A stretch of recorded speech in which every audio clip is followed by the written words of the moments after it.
simply object to being treated like someone who is ill. I don't see anybody doing that. Try sitting in the chair, Commander. No one can understand until they sit in the chair. Red alert.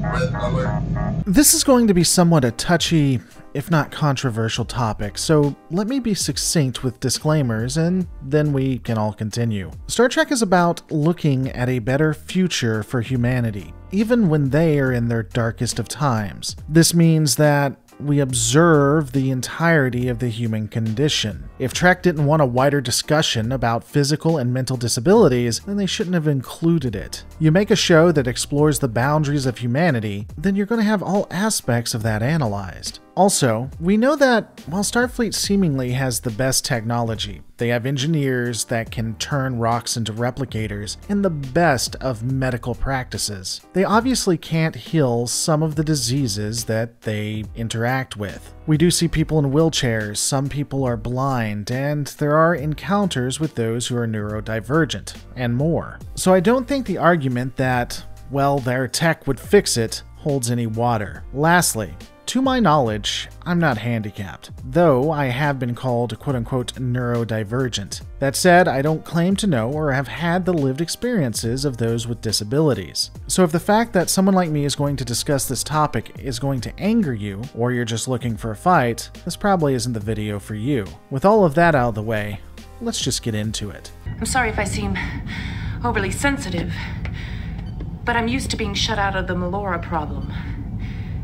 The truth is, there is no Melora problem. Until people create one. For the purposes of this video, we will be looking at Starfleet's treatment of individuals with disabilities who wish to be a part of their organization. We're only going to be looking at Starfleet alone. There are some interesting discussions for the wider Federation and other alien governments, but disability in Starfleet is a huge enough topic for now. I'm also assuming that you've watched the various series and can clearly see that Starfleet is a military organization that daylights as scientists at the end of the day. If you disagree with me, then you need to go rewatch the original series, Deep Space Nine, Voyager, Discovery, Lower Decks, the animated series, and Picard. Then you can come back to me. So, a military organization that does exploration and scientific research on its off time. Groovy.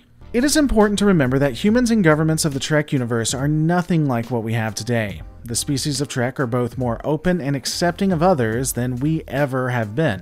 That said, even with this seeming superior attitude by humans in Trek, people with disabilities are still treated differently. Not only are they treated differently, but the way they are treated is different depending on the era and show you are watching. Because of that, I'm going to be breaking down the shows into various eras. This would include the formative years of Starfleet, which includes Discovery, Strange New Worlds, and the original series. Then we'll look at the Golden Age era, which is the Next Generation and early Deep Space Nine, and then the Conflict era, or post-Dominion War era society, which includes the middle and ending of Deep Space Nine, Voyager, Lower Decks, Picard, and Discovery Season 3. Try sitting in the chair, Commander.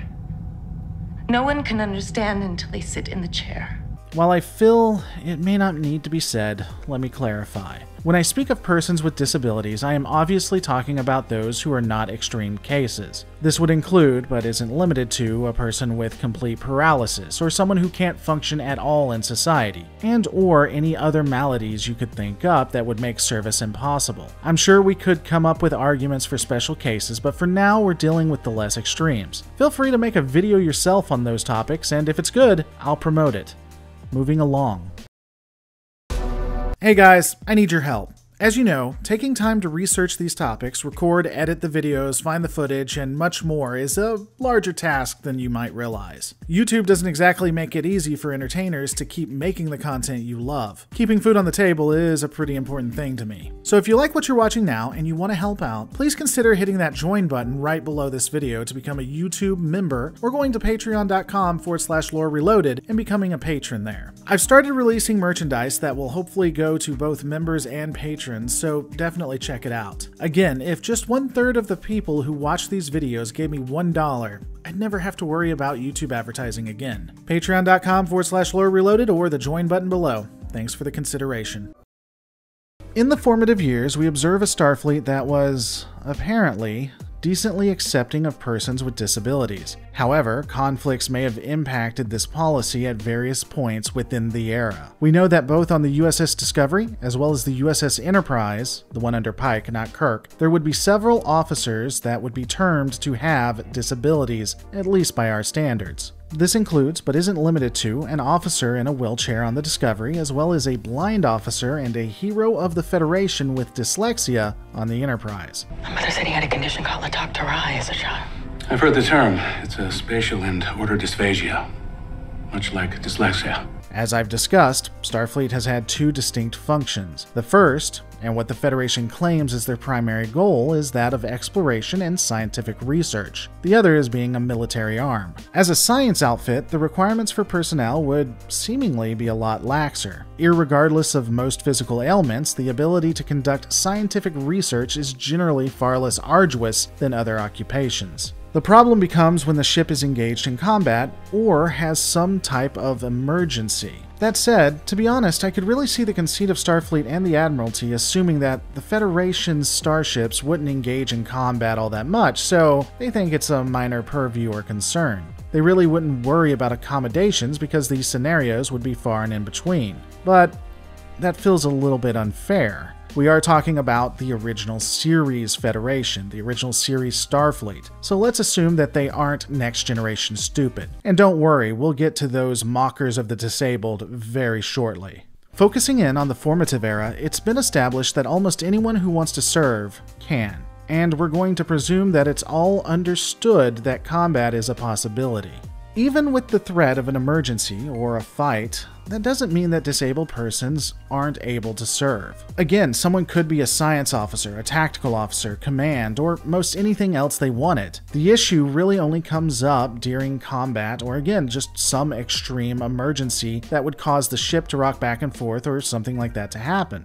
After all, it's hard enough with people who don't have disabilities to not be flung from one bulkhead to the other, so you can only imagine having that added disadvantage. In theory, though, there may be some type of failsafe that would allow them to operate in those conditions. A wheelchair could have some form of seatbelt or system that wouldn't let them fall. Interestingly, it could be the case that when inertial dampeners go down, the only people to not be impacted would be those who were in a wheelchair or had some other device. There would be ways to mitigate these issues is what I'm saying, and it would seem logical that they would come up with such counters. And if for any reason they couldn't, this could just be a chance that the persons decided to take. That they know that they could be in dire circumstances if the ship comes under attack, and so just accepts it. This is so neat. They told me because of my special needs that I couldn't have a roommate, which was kind of a letdown because a roommate is like an automatic built-in friend. And for those who are mentally disabled, it does present a more interesting challenge. Again, the spectrum can range from a minor neurodivergence with someone who has a conflicting personality to an inability to handle stress to such things as dyslexia and whatever else you want to think up. And indeed, we know Starfleet officers in the 23rd century exist that have dyslexia, autism, and narcissistic personality disorder. Most of these disabilities aren't impactful to their jobs, and they are able to continue without an impact to the crew.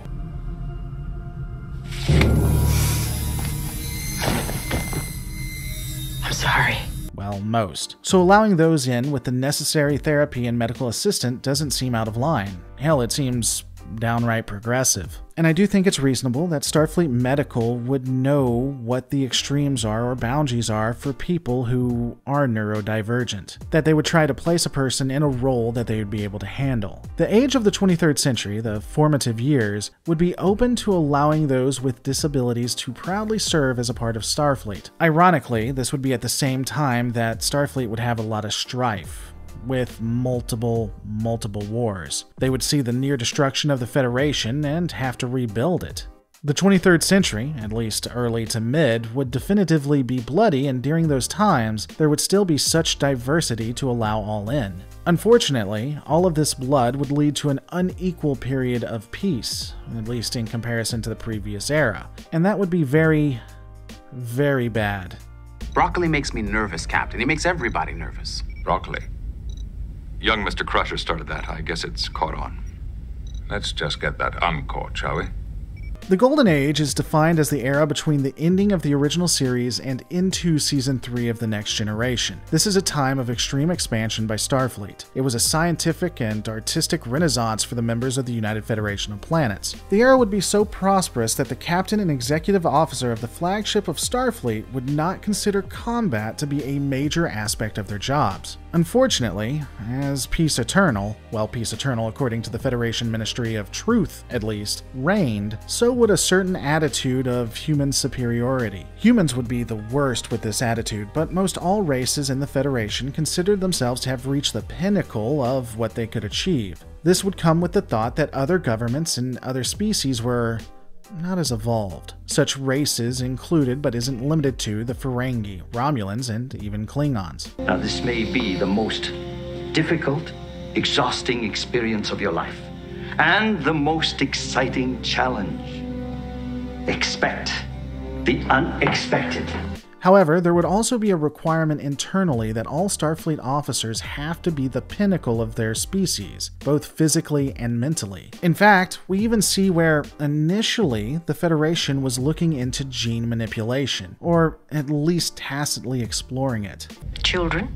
They represent years of advanced genetic research. From everything I gather, this time was a relative dark age for persons with disabilities, as they were either not eligible for service with Starfleet, and/or the Federation was actively working to make them better or enhance them. A lot of people will probably take a moment to bring up Geordi LaForge in The Next Generation. It's the most natural defense. For that, I'll say this. As long as your disability could be covered up so that you were either at the same level or better than your human counterparts, you were seemingly allowed in. No one that had to live with their disability and weren't considered quote-unquote normal would be allowed to serve. Again, during the Golden Era. But that wasn't even the worst of it. The Golden Age was probably the darkest time when it came to those who were either neurodivergent or had had trauma. Shut them down a few at a time. It shouldn't, I don't think so. Good. I look forward to your report, Mr. Broccoli. Barclay. While we do see the introduction of a ship's counselor on the vessel, we observe that even the command staff weren't beyond being petty for those who were different. An example of this would be when the executive officer, William Riker, openly mocked a man who had multiple issues, including anxiety and interpersonal coping skills. I'm specifically talking about a fellow officer by the name of Reginald Barclay. The mocking would get so bad that even Captain Picard would accidentally call him Broccoli, a name often used derogatorily against the man. Ultimately, the captain did push the senior staff to open up to their fellow person, and he would become a valuable member of not only the Enterprise, but for Starfleet. Starfleet Medical also believed that humanity, along with other species, had risen so far above their baser emotions that persons didn't experience PTSD. While there are a myriad of examples of this, the captain of the flagship, again one Jean-Luc Picard, is a perfect example. From his time being tortured by the Cardassians to his assimilation with the Borg, Starfleet Medical is never able to really help him. The man clearly goes through a lot and suffers from post-traumatic stress syndrome, but it's never really addressed, and this lack of recognition of both him and his crew to see that he is not capable of facing the Borg again almost costs the entire galaxy. Now, that's not to say there weren't some that saw there were issues. Some admirals stated that Picard could not assist in fighting the Borg. But again, even if Starfleet Security and Starfleet Command realized this, I feel that Starfleet Medical dropped the ball in helping to treat him. I have, for a lot of reasons, called the Golden Age of the Federation a gilded cage, because it is absolutely true. The Next Generation is what a lot of people grew up with, and it makes Starfleet seem so shiny and clean, but ultimately, there is grime and there is dirt underneath it all. And all of this would lead into a conflict era, or post-Dominion War society, or Dominion War society in the Greek. It would be the introduction of a species that has the chance of defeating the Federation that would force them to lax their standards. While I can't be sure how long Starfleet had begun allowing those who couldn't meet what the normal standards used to be, given that in the Star Trek DS9 episode Melora, we see an ensign, she's not a lieutenant, so obviously a new officer, who talks about how she is treated differently and with kid gloves, I'm near believing that it was probably when the Admiralty realized they would be fighting the Dominion that they started to allow almost anyone in. With the advent of the new officers being allowed to join the service, Starfleet was able to expand its ability and utilize the intelligence and skill set of others to make them even stronger. I will note, though, that it does seem like every officer is placed in a position that allows for their ability and taken care of according to their needs. So even if we assume that this is when they began allowing officers with disabilities back in, they still did it pragmatically. Handling of officers in this manner carries all the way into the 31st century, where honestly not much would change, at least until new episodes come out. While investigating all of this, I did find an interesting segment of the fandom that believed those we see with disabilities were that way because they chose to be. The fandom at large also believes that the Federation and Starfleet are so powerful that their medical technology could fix anything. Let me reiterate that I don't think that this is the case. First, we experience maladies in every series and Trek that can't be fixed by simple medical science. So it is possible that something so advanced that the Federation can immediately fix it would be a factor. This could mean that the disability still exists in the Trek universe, just at a much lower percentage. Addressing the fandom that believes that people now choose to be disabled, almost that it's an aesthetic, a lifestyle, or a designer choice, I guess it is possible that adults would be more than okay in making this choice. I do think it makes sense that if you grew up different, that would become a part of you. Honestly, the definition of normal in the most simplistic of ways is simply that it's how we process information and how we interact with the world. Someone with autism processes information different than someone who doesn't have autism. That's how society defines one person from the other. The one who has autism is autistic, and the one who doesn't have autism, we call them normal. You aren't bad if you don't process things differently, and you aren't bad if you interact with the world differently. It's not a bad thing. That said, let me be honest with you. There are many, many people that think I don't take any of this seriously, or I'm just trying to make people frustrated or anger them, or that I hate people who are different than I am. That's not true at all. I honestly look at Star Trek and take it very seriously. I try to look at the message, the themes, and what the writers are trying to tell me, and I see how it impacts me myself. I try to think things through. I honestly considered how removing disabilities would impact my life, and I think it does in two ways. The first would be that of my daughter, who is dyslexic. Because of her dyslexia, she isn't able to read as much as she wants. She loves reading, but it's really hard for her. Because of that, she's found a love of art, and she can draw Pokemon like no one's business, and she's getting better and better at drawing every day. I wish I had her skill. Indirectly, dyslexia has helped form her into an artist, and that has formed her personality. Now, let me be completely honest with you. She is 11. She doesn't have the ability to choose what is and isn't good for her. If I could give her a pill that cured dyslexia tomorrow, even if it meant she would stop focusing on art and become an avid reader or do something else, I'd do that in a second. It probably would drastically change the path she is on now. She wouldn't be the artist and the personality that she is meant to become at the moment. And that would bother me, I'm not going to lie. But I honestly would live with it. Her being able to read like normal people can is something I would give her in a second if I could. I feel like her life right now and her life overall would probably be a lot better than the person that she would become if I didn't do that. Now, that's not easy for me to say, and I'm sure I'm going to get a lot of hate, and yet again, we're going to go with time 5 where someone tries to cancel me. But for me, the disability that she has, if it could be cured, then I would do it. Now, if she was 18 and she wanted to stay dyslexic after having lived through it for that long, then I would be more than happy to go with what she chose. But right now, I think that is the best option, to prevent it at an early stage.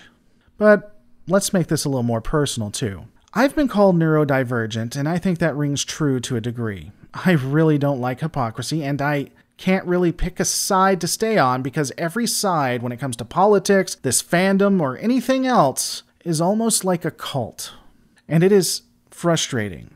This means that I am not liked by both sides and get hate everywhere. It is beyond frustrating. If I had the ability to accept the cult-like activity of one side or the other and just be a cog in the wheel, as long as my kids were taken care of and enjoy what they enjoy and we had a modicum of life, I'd be very tempted to give all of this up for this channel to have never existed. It seems so much easier to be a true believer in just something, to not see the flaws that exist in every idea in the entirety of human condition. It's tiring, and I honestly envy those who can't see past their own logical bias. But to be fair, all of my opinions here are my bias alone, my acceptance of reality. So I could see how some of you might disagree with it. I don't think that a disability should be taken away from someone who is able to understand what that disability is and has lived their life if it formed who they are. But if we can stop it at the beginning so that my daughter never had to have dyslexia or that I never had to deal with the idiocy that I had to, I think that's a good thing. That's just my opinion, and if you disagree, that's fine. I'm not mad at you. Feel free to be mad at me, though. In the end, it's to each their own. I know this is a controversial topic, but I do believe that Star Trek was created for us to discuss controversial topics, to delve into who we are. But all of these are my opinions. What are yours? Let me know in the comments below, and remember, all of our lives are just a story. Make yours a good one.